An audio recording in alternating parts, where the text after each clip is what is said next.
Picturesque Kokstad in the valley of the Mzimhlaba River is the capital of East Griqualand and was the venue recently for the BAT Stoneybrook 250 Round 5 of the KwaZulu-Natal Regional Off-Road Championship. Named after the Griqua chief Adam Kok III, who settled in the town in 1860, Kokstad retains an old-world charm and, situated between Mount Currie and the Ngeli Mountains, offers up some spectacular KwaZulu-Natal scenery. Stoneybrook lies on the outskirts of Kokstad, with a tranquil country setting about to come alive with the sound of high-speed motor racing machinery. The Stoneybrook Holiday Resort offers a wide variety of leisure activity with all the facilities needed to host an off-road race, and the normal pre-race formalities were carried out in a congenial setting. An early start offered a sunrise to remember with a busy day ahead. Regional off-road racing provides an entry-level introduction to the sport and is particularly strong in KwaZulu-Natal. Former South African champion Manfred Schroeder came through the ranks and provides an insight into how to get involved in what is a family-orientated sport. Well, first of all, they have to join the club, and there's normally on the website there's quite a few cars for sale. Some entry-level cars, from for about 50,000 you can pick up a reasonable car. And you just join the club and pay your MSA license and then come and race. A limited number of teams like the Gibson brothers combine regional and national championship campaigns, but for many competitors like James Watson, regional competition in lower class categories is the ideal way to go racing. Affordability, B class is definitely affordable. If you take a look around and see the big cars that are here, B class is meant to be the stepping stone into the bigger classes. Most of us that do regionals B class will stay in B class forever. There's not many guys that progress from B class. And the competition in B class is pretty serious as well. KZN stalwart James Watson prefers to do his racing in a single-seater and campaigns an aging but still competitive Mighty Mag. Single-seaters offer pros and cons. It's like riding a bike. It's light, it's quick, it's handy, it's nifty. Look, guys complain about getting lost. We're all running GPSs now, so if there's any doubt, we always just refer to the GPS. The only problem with single seat, if you get stuck in the mud, you're buggered. If you have a puncture or a breakdown, you're on your own. It takes twice as long to do anything. One of the South African off-road racing success stories in the last decade has been the evolution of the South African designed and built BAT race car. The first BAT Spec Zero appeared in 2001, and since then, the marquee has dominated the special vehicle category in the ABSA Off-Road Championship. BAT Racing is now building and marketing the BAT Spec 5. BAT Racing is basically started as a local car, building a local car which could be adapted to our conditions, and it started off slowly, but then people started to realize that we can build cars locally that can win and do well, and then it flourished from then on. The export market has also been a happy hunting ground for BAT racing, and cars have been raced successfully in Australia, the United Arab Emirates, Europe and the USA. Evolution is an ongoing process. We try and evolve the cars, try and improve as the tracks change or the conditions change or the rules change. We have to keep on building new cars, and we try and keep ahead. And yeah, you're right, we're up to BAT Spec 5. While BAT Racing is constantly moving with the times and is now marketing the latest Spec 5 cars, there are a surprising number of aging Spec 0 models still competing successfully at regional and national championship level. Look, a Spec 0 is a great car because it's very light, and it was in the days when the Spec Zero was developed, it was developed for Class A. Class A has obviously changed since then, but because it's so light, it's very competitive in Class B and in Class P. And the guys have revamped them. We're getting cars back all the time to sort of build from scratch again, put them back on the jig, straighten the frames out, put new arms on, refurbish them, and that's why you still see these Spec Zeros out there, because we're offering that service. While the BAT Spec 5 is aimed primarily at the Premier Class A category, BAT Racing is currently looking at a plan to build a budget car aimed specifically for entry-level Class B competition. Look, Class B, the way it stands at the moment, it's sort of our entry-level class, and it's been fading away. There's a problem with Class B. It became checkbook racing Class B, and that's not where you want to be. You're not going to attract newcomers to the sport if that happens. The cars out there are either not competitive, too old to be competitive, or they're too expensive. So either way, you're losing out. You're chasing people away because the car's not finishing, or you're not attracting people because it's too expensive. So we have got plans to develop a car which is, one, competitive, fast enough to come to a national and do something and not be on the edge of the time bar all the time, and two, to be affordable, and that's our plans. We're specifically looking at the Natal area. Their regional racing seems to be flourishing. You've got some top racing drivers down there with some very, very good equipment, and you know, if they came to nationals, they'd give a lot of the national guys a good run for their money. So we're aiming at that. We would like to see the rest of the regional areas following what Natal are doing, and that's what we're aiming at, to try and come in with a new product down there.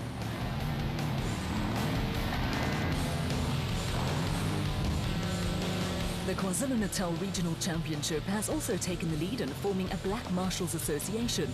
The association was the brainchild of Rob Spencer, the KZN representative on the Motorsport SA Off-Road Car Racing Commission. Yeah, what we've done with the marshals, we've got a Black Marshals Association that we use to marshal all our off-road races, and we done that in conjunction with the Commission. They gave us some funds and asked us how we could use them to best improve off-road racing in Natal. And what we did was we decided to get the marshals on board and to come to all the off-road races. The Black Marshals Association fulfills an important function at KZN Regional Championship races. Under the leadership and guidance of Chief Marshal Nkosinathi Zamandi, members of the association provide pit and crowd control marshals and do duty at road crossings. We're here to help the drivers and pedestrians and other traffic on the road. Without a marshal, the off-road won't be off-road, because some places need a marshal to control the traffic or to show them where they must go to. As is the case in the ABSA Off-Road Championship, seeded drivers in the KZN Championship draw for start positions on the Donaldson Prologue to determine grid positions for the race. The atmosphere was festive with good-natured heckling when championship leader Arthur Barnes drew number 1 on the road. It is, I think today's going to be a really tough day. You can get a good position in the prologue. I think it's going to be critical because there's going to be a lot of dust up here. After 4 rounds of the championship, just 11 points separated the top 3 crews, with only 1 point between first and second. Crews were given final instructions at driver's briefing, with championship leader Arthur Barnes expecting a fast race. It's a very fast route. It's one of the fastest events in regional racing. We've cut out a lot of D-roads that we had last year.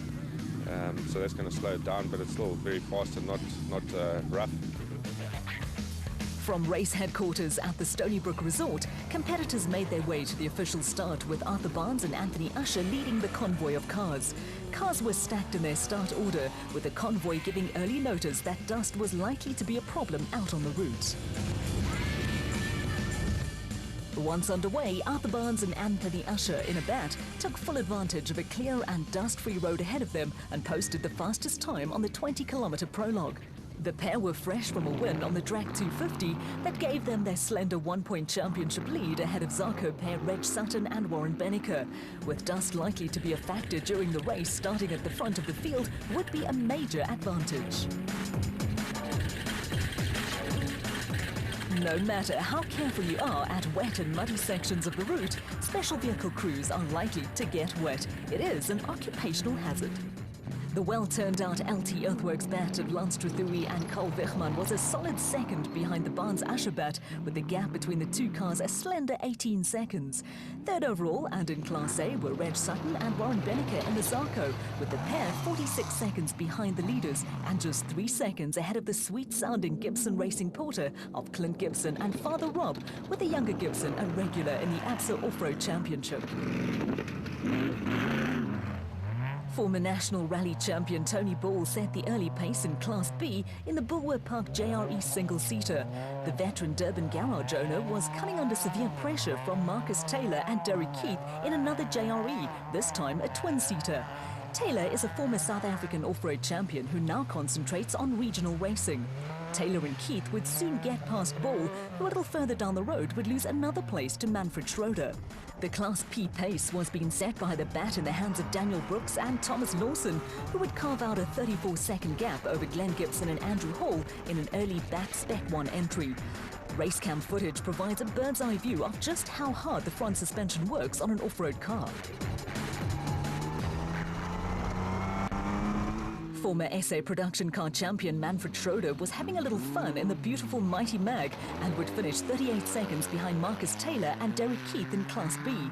The hugely experienced Schroeder was running second in Class B and just ahead of the Gibson Racing entry of Glenn Gibson and Andrew Hall. At the finish, the gap between the single-seater Mighty Mag and the Gibson Hall bat would be just 1 second.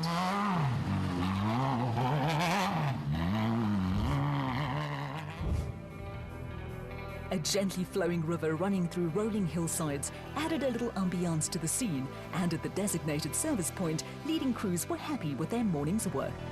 Yeah, it was good. It was well marked, and I've never raced here before, so it was first time for us. But we had a good time trial, and then I believe we 1 second behind Arthur, so the race is on. The car's 100%. Didn't make any mistakes, didn't bump anything, so we should be strong for the race. I just drive my own speed, eh? You know, I've learned early on in this, in fact, this race, 2 years ago, I hit a bridge just on the back of the hill there, within 5 k's of the start because I was trying too hard. So I've learned that the rally approach doesn't work quite as well on off-road. You've got to go softly. The safety of competitors on ABSA Off-Road Championship events is at the top of the agenda for race organisers and the South African National Off-Road Racing Association, who commissioned data logging expert Eric Sommer to develop a system that tracks a competitor's progress throughout a race. The Donaldson Prologue and race routes are downloaded onto the GPS system that is compulsory equipment in all cars. Via data logging, the whereabouts of a car can be pinpointed at any time. GPS is to give them a safety thing so they can actually see where they're going and where all the cautions are on the road. And then when they get back, it allows us to track where they've been to make sure they haven't cut corners and did things they shouldn't do. Apart from the role data logging plays as a safety factor, the system also allows race officials to detect any deviation from the route which might provide a competitor with an unfair advantage. We download the stuff and then we compare it to the base track that we've got. So if the base track shows that they should travel around the corner, around the tree, and somebody cuts, say, 60 meters on this side of the tree instead, they've obviously gained an advantage of some sort. And then we look at it and we just print it out and we give it to the COC and then they make the decisions of what they do with it. Data logging on ABSA Off-Road Championship events plays a major role in terms of race safety and disciplinary issues. The net effect of it is that it will make the racing more concentrate on the road racing and less arguing about times and differences and who went where and all the rest of the stuff. So the guys can have fun racing and they don't have to deal with the nitty-gritty stuff.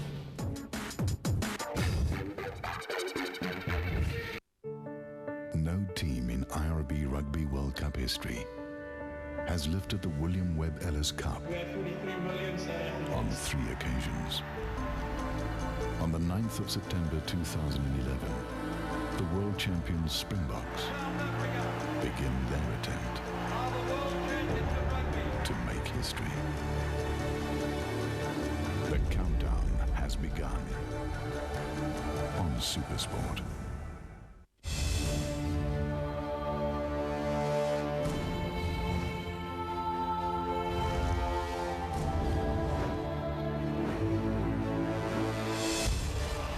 This was the craziest contest. I've never seen skateboarding this good in my life.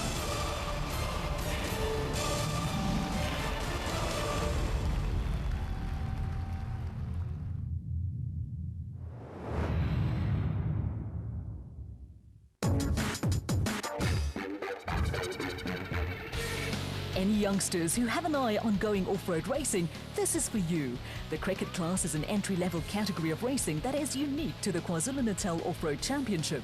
The category is a low-cost class and race frames imported from China are modified for South African use, with the cars powered by motorcycle engines of up to 400 cc's. Class C is for the entry-level motor enthusiast that wants to come to off-roading. He has the opportunity to get an entry-level class up and running for between 30 and 40,000 rand. And the idea is to keep motorsport going in this country, keep it alive, keep people interested, and keep youngsters coming up that have got talent, give them an opportunity to show what they're made of against some of the older stock, and do it on a real off-road event with real rules and in the spirit of off-roading that has been developed in South Africa for the last 20 years. Yeah. So it's a great opportunity. There are various ways youngsters and those who are a little longer in the tooth interested in taking up off-road racing can get involved in the cricket class. Warren Confey has some advice for would-be stars of the future. A youngster could come along, get himself involved with maybe some organising to start with, to see what the rules are and to appreciate what racing's about and what you need to do. Contact one of the off-roading clubs like NRMC. Cricket racing is only available in KZN at the moment, but there are other clubs that are looking at taking on the class. And come and chat to one of the older members and they can get them involved. They can hook them up with cars. There are second-hand cars available, there are new cars available. And yeah, it's a very easy and attractive sport to get involved. You have to get up early in the morning, but it's fun. Yeah.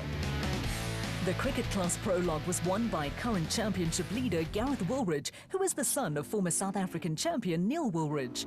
Young Woolridge's brother Lance is a cricket class graduate, now racing for the Ford factory team in the ABSA Off-Road Championship, and the Pietermaritzburg teenager was 1 minute and 24 seconds ahead of Roger Curran.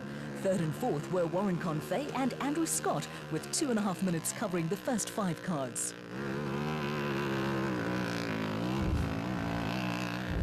Going into the Kokstad race, Roger Curran was only 8 points behind championship leader Gareth Woolridge. After a non-finish on the track 250, Curran was looking to bounce back with a good performance this time round. Well, I haven't seen the results yet, so yeah, but everything went smoothly. So yeah, I'm not sure if I'm first or second, but I'm thinking second. Maybe Woolridge got me by the end there. On the start line, cricket class championship leader Gareth Woolridge was all concentration as the starter counted him down. Woolridge was looking to maintain a 100% finish record this season and increase his championship lead, but it did not take long for his day to go pear-shaped. Woolridge set a cracking early pace, but was soon stuck on the side of the road with a set of spanners in his hand. After 2 successive wins, Woolridge wasn't also ran this time out, with the youngster blaming fuel pressure maladies for his predicament. We've got I think it's a fuel pressure problem. Being fuel injected, I think the pressures maybe, the pumps may be a bit faulty, but it's going, but as soon as I put full throttle, it does. With Gareth Woolridge hors de combat, it was a great opportunity for championship rivals to cash in. A steady performance saw the win go to Dave Confey, who had started the day in 5th place in the championship, 14 points behind Woolridge. After 2 non-finishes in a row, Andrew Scott bounced back with a welcome 2nd place that would see him climb a few spots up the championship ladder. The biggest winner on the day was Roger Curran. The 13 points that go with 3rd place lifted him into the championship lead ahead of the unfortunate Woolridge. Curran was a long way behind the leader, but before the race would probably have accepted a 3rd place finish and the championship lead. Curran now leads the championship by 4 points from Woolridge, with Dave Confey jumping into 3rd place with 8 points the difference between the 3 leaders.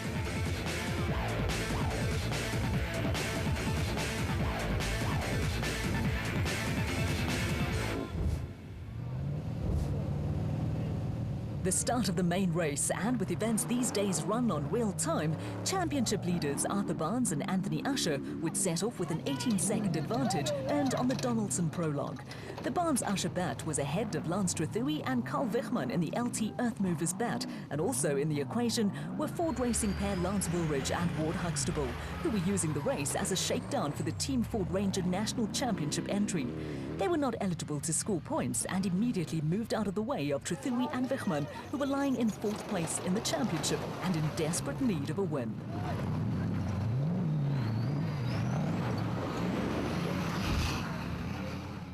With a 1-point lead in the Class A Championship, there was plenty of pressure on track 250 winners Arthur Barnes and Anthony Usher. The Drag 250 victory was their second win of the season, but 3 seconds and a third kept the consistent Reg Sutton and Warren Benneker on their heels in the Zarko.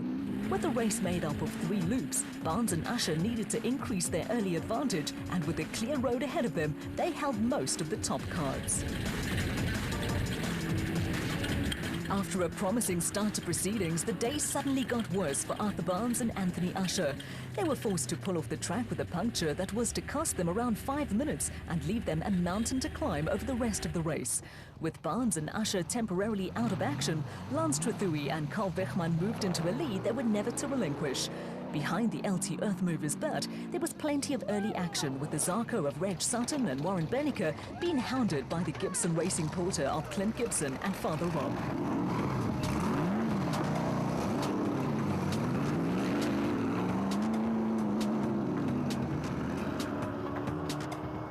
There was a promising start to the race for Marcus Taylor and Derek Keith in the JRE, who were lying 5th on the road and leading Class B.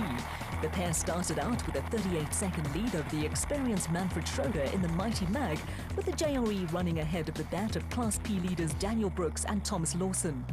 Brooks and Lawson lost a few seconds with problems negotiating a river crossing, and with the water table affected by melting snow from heavy mountain snowfalls a week or 2 before the event, the route was wetter than expected.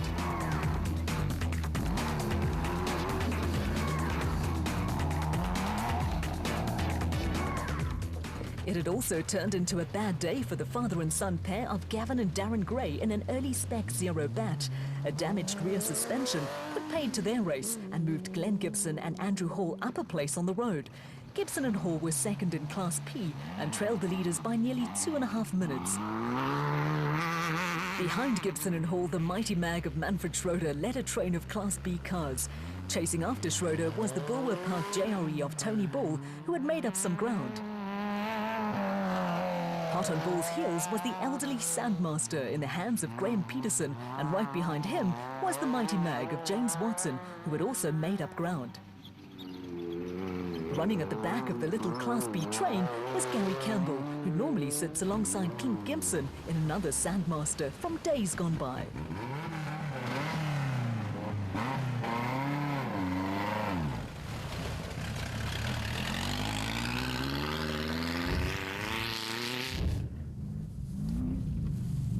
The start of Loop 2, with Lance Trethewey and Carl Wegman starting to consolidate their position at the front of the field and in Class A. The LT Earthmovers pair were looking comfortable and had a cushion of just over a minute over Clint and Rob Gibson, who had moved into second place after starting 4th on the road in the Gibson Racing Porter. They were also looking comfortable and were running around 40 seconds ahead of Reg Sutton and Warren Benneker in the Zarko. Having seen championship rivals Arthur Barnes and Anthony Usher on the side of the road, Sutton and Benneker looked to have settled on a steady pace that would guarantee valuable championship points. They were being chased by Class P leaders Daniel Brooks and Thomas Lawson, who were also having a steady run in the bat. Behind them, the unfortunate Arthur Barnes and Anthony Usher were pushing hard to try and make up for lost time. There was almost another setback for Barnes and Usher. They got into a bit of a tangle when it came to following the right route. The championship leaders managed to sort it out in time to prevent Glenn Gibson and Andrew Hall, who were running second in Class P, from getting ahead of them.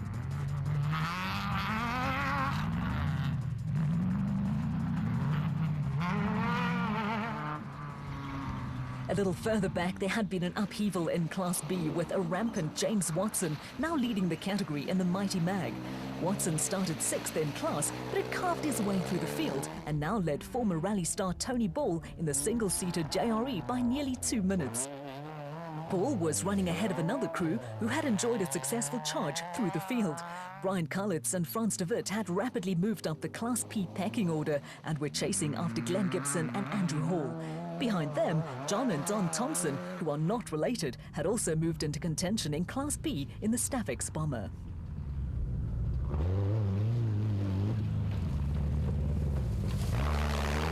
The Thompsons had also moved ahead of early Class B leaders Marcus Taylor and Derek Keith in the JRE. After an off-road excursion, Taylor and Keith were dragging around half the forestry in KwaZulu-Natal. Carrying extra ballast was not making life any easier for Taylor and Keith, and they were gradually dropping out of the Class B frame. Back at race headquarters for the compulsory 15-minute stop at the end of the second loop, cars were coming and going in a constant stream. For the lucky ones, the stop was merely to take in some refreshment and top up with petrol. For the not-so-lucky, service crews were pressed into action to sort out problems of a minor and more serious nature.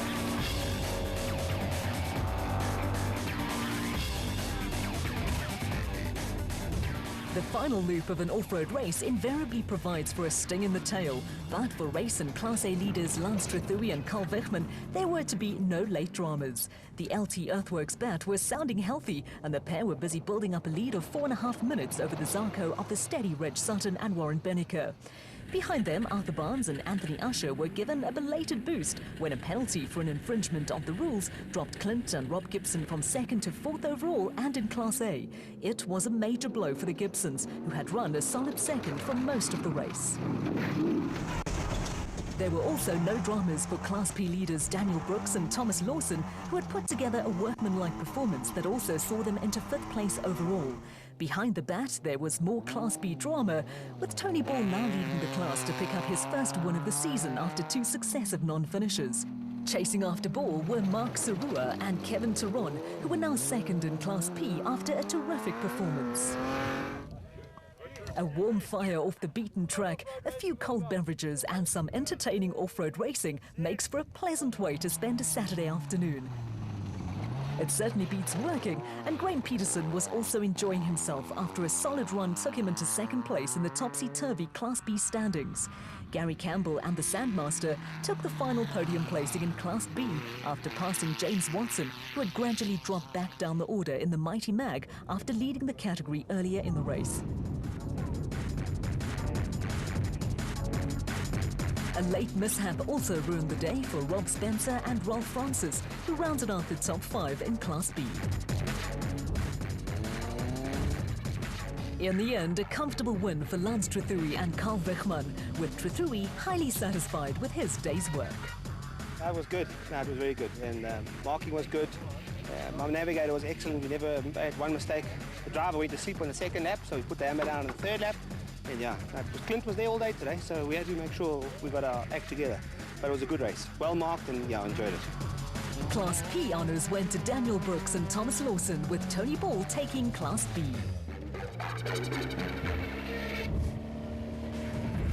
Follow the world of off-road racing with the 4x4 Mega World KEC Diamond Route 200, Round 6 of the Northern Regions Championship, next on the calendar.